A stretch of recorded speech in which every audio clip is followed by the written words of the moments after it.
Okay. Thank you very much, Udi, and thank you for the invitation to address the conference. It is important, I think, when considering this research area to start out by acknowledging the rather disparate nature of research on this topic. So for good reason, when it comes to people who use drugs, we've been very focused on HIV and Hep C, which can be readily transmitted through the sharing of needles and other injecting equipment. We've also studied drug use among MSM in a significant amount of detail, and we've examined the myriad of ways in which drugs can influence particularly the role of HIV transmission. And among this group, we've also been probably a bit more attentive to the other STIs, to bacterial STIs, rather than just looking at drugs in relation to HIV. And I think with a current and emerging concern about the sexualized use of drugs in chemsex or party and play, I think the research looking at STIs among MSM is increasing as a drug-using MSM is increasing as well.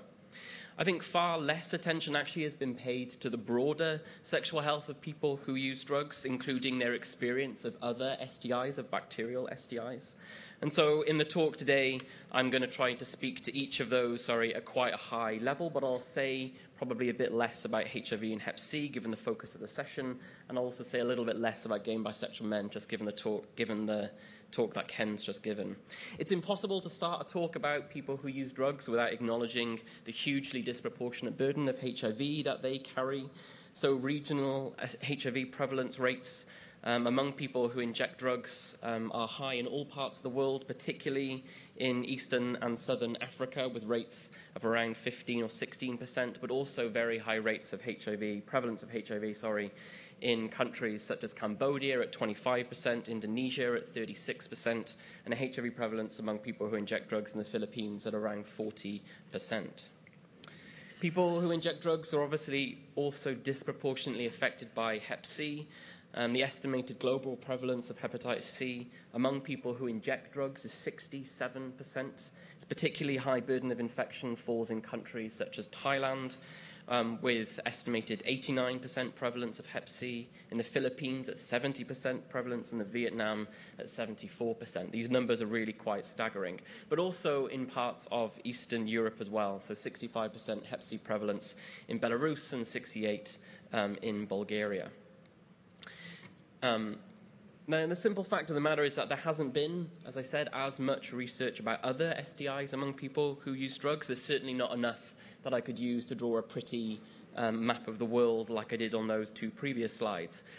But for the most part, what we know about STIs comes from convenient samples where HIV was actually the main focus, the main outcome variable, but where perhaps other bacterial STIs were tested for at the same time. And unlike HIV or hepatitis C, there's rarely routine surveillance or reporting of bacterial STIs among people who use drugs. And this is a problem not only because STIs themselves are a significant cause of ill health, as we know, but also because there is considerable evidence that STIs are quite recent STI diagnosis is quite a reliable biomarker of imminent HIV infection among people who use drugs. As Ken was saying in relation to MSM, the same is exactly true in relation to people who use drugs. This is a heterogeneous group of people. They share in common the use of a whole variety of different substances. They live in very different social and economic circumstances. And crucially, the extent and the impact of drugs in their lives and on their sexual health and their sexual behavior varies quite considerably as well. It's always important to bear that in mind.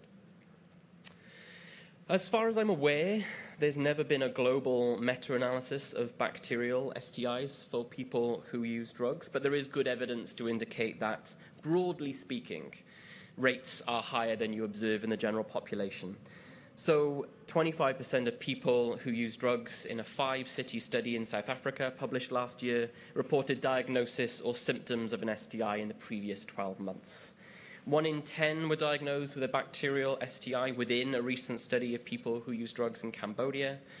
A 2008 review of people who inject drugs or who smoke crack cocaine in the United States found an overall syphilis seropositivity of 6%, 3% for gonorrhea and 5% for chlamydia. And in each instance, prevalence was significantly higher among non-white populations and among women. And that's a pattern that you observe in many other countries as well. When crack cocaine, sorry, that was the last one. When crack cocaine was at its highest in the US, probably around the mid-2000s, there was a flurry of research that looked at some of the wider consequences of its use rather than just looking at injection use and HIV or Hep C. And at that point in time, there was some really robust research that compared people using crack to people using other drugs. And there was considerable evidence of higher risk sexual behaviors, of people using crack cocaine reporting less condom use with their last partner, less likely to report condom use with their last partner, more sexual partners within a defined period, and much more likely to have had a current STI compared to people who were using heroin. It's actually the case that surveys of MSM in many parts of the world more commonly collect and correlate drug use data with diagnosis or reporting of bacterial STIs. So this is data from the Gay Community Periodic Survey of gay and bisexual men in Australia, conducted by colleagues of mine at the University of New South Wales. And this is a community-based study. It's run, usually attracts several thousand respondents a year. It's been delivered multiple times over the last 10 years. And recent analysis by the team there examined differences in recent STI diagnoses between men who report injection drug use in the previous 12 months compared to those who haven't injected drugs. And what's interesting to observe is that while the overall proportion of people using drugs in the survey who report injection use has stayed at around 3%, it's a bit higher, actually quite a bit higher among HIV-positive men, but the proportion of men injecting who report diagnosis with gonorrhea or syphilis in the previous 12 months has risen steadily between 2010 and 2015. And further to this, a recently published narrative review of the literature reports that overall MSM who use drugs, especially party drugs or club drugs, injecting or otherwise, so regardless of the mode of drug delivery, men using club or party drugs have a significantly increased odds of having received an STI diagnosis within the previous 12 months compared to those who weren't using drugs. Now, why might all this be the case? Why do we tend to observe high rates of STIs among people who use drugs, heterosexual or homosexual? Well, like Ken, I'll outline a range of different factors that may operate at a range of different levels. First off, not only do most studies of people who use drugs identify a high number of lifetime sexual partners, but they also appear more likely in some settings to have had multiple sexual partners in the preceding few months, so a high number of concurrent sexual partnerships. The disinhibiting effects of certain drugs have certainly been part of folk mentality for many years, the assumption being that taking drugs can lead to more sexual behavior, such as not using condoms, and this comes about perhaps because a lack of attention to or less of a care for the consequences of your actions when you're under the influence. Now, there's some evidence to support this having a key role in sexual risk-taking behavior. It's not universal, and it's definitely not always causal, so just be wary about how you apply that kind of assumption.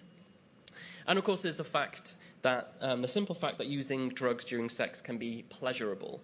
And there are many studies highlighting intense feelings of euphoria and intensity of sexual arousal, and particularly when using stimulants such as crystal methamphetamine. These drugs have the effect of prolonging sex by maintaining sexual arousal for long periods of time, and at that point it becomes simple mathematics, really. The longer you're having sex for, the more people you're having sex with while you're still sexually aroused, the more likely you are to acquire an STI.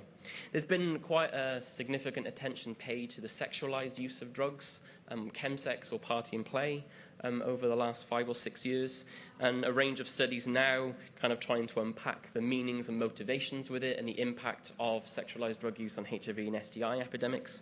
I think certainly when it comes to motivations for using them, it very much falls into two camps, I think. Sometimes men using the drugs to help overcome problems that they're experiencing in their sex lives, issues around body image, around internalized HIV stigma, internalized homonegativity, lack of self-confidence, and they use the drugs to help overcome some of those concerns. But it's also about using the drugs to help them enhance things that they value. So helping them have sex for longer, helping them to facilitate more adventurous sex, and also kind of triggering very intense feelings of euphoria. And some of the men we've interviewed over the years kind of describe sex on crystal, in particular, crystal meth, as, you know, essentially some of the best sex that they've ever had. And those are really meaningful attributes that people value that we have to be attentive to. In terms of social and societal factors, numerous studies have noted high rates of paid or transactional sex work among people who use drugs. Research in North America and Southeast Asia indicates that people engaging in injection drug use are more likely to engage in sex work compared to those who don't inject. And very much linked to this is a commonplace reporting of sex in exchange for drugs or vice versa. And a 2017 study of over 1,000 people in New York City found that 24% had exchanged sex in return for drugs, which was much more common among black participants, but among those with a history of incarceration and those reporting crack cocaine use.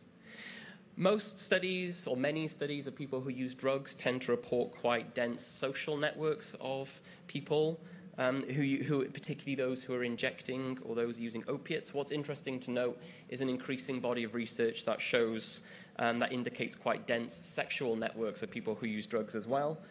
Sam Friedman and his team in the US have published several papers over the last few years that describe the extent and the nature of group sex among people who use drugs. There's been a lot written about that among gay men, and what Sam's work has done is kind of suggest how this may be more prevalent among heterosexual people using drugs than previously thought, and figures of around 35 to 40% in studies of people using drugs in New York that reporting engagement in group sex in the previous 12 months have been indicated in some of their papers. I'm not making a suggestion that this is ubiquitous behavior among people who use drugs, that they're always engaging in group sex. I think what that work says to us is that there's probably a lot more that we need to be attentive to about the sex lives of people using drugs as we try to improve their sexual health and well-being. In terms of structural factors, people using drugs are often on the receiving end of very negative attitudes about drug use held by healthcare staff. They refuse treatment by healthcare workers, and they experience breaches of confidentiality. They have suboptimal ART treatment and care. This has been documented again and again. Now, developments in testing technologies may help to mitigate some of these challenges.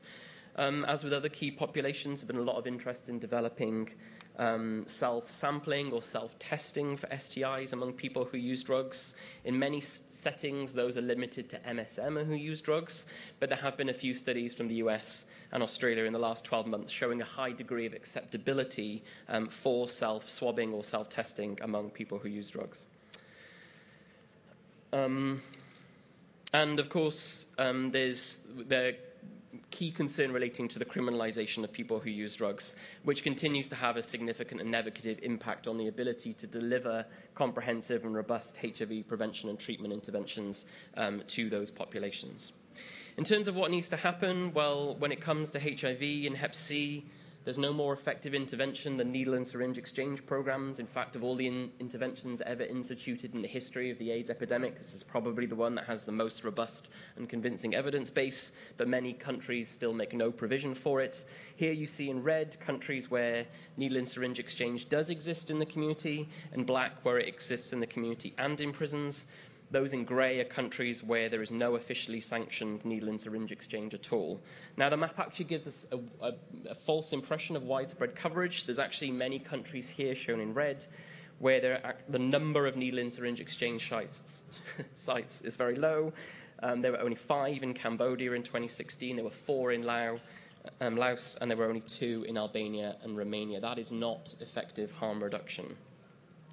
So 5 top-level priorities for action going forwards. Firstly, there's enough of an evidence base of enhanced STI risks that we should be routinely capturing data about STIs among people who use drugs, and without that robust data, on incidence and prevalence of STIs, it will be very challenging to attract sufficient resources to deliver sexual health promoting interventions to the population.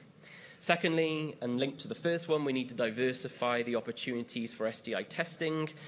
We know how many people using drugs find it challenging to access traditional healthcare services, and we also know that some of the opportunities for community-based and self-sampling of STIs are quite acceptable. Now we need to make those accessible to as many people as possible so we can reduce the pool of undiagnosed infections circulating in sexual networks. Thirdly, we have to tackle stigma towards people who use drugs that they experience from health and social care professionals. This isn't ubiquitous. There's some great examples of very progressive and supportive health practice out there, but it isn't universal, and discriminatory practice is a significant barrier to sexual health services that people who use drugs need. Fourthly, we know what works to prevent HIV and Hep C transmission. We've known it for decades. There are no evidence-based rationales for inaction. Needle and syringe exchange programs should be available at sufficient scale in all countries of the world. And finally, none of this is achievable without acknowledging and defending the human rights of people who use drugs. We must never demonize or ostracize, and we must always show respect for their autonomy and self-determination. Thank you very much.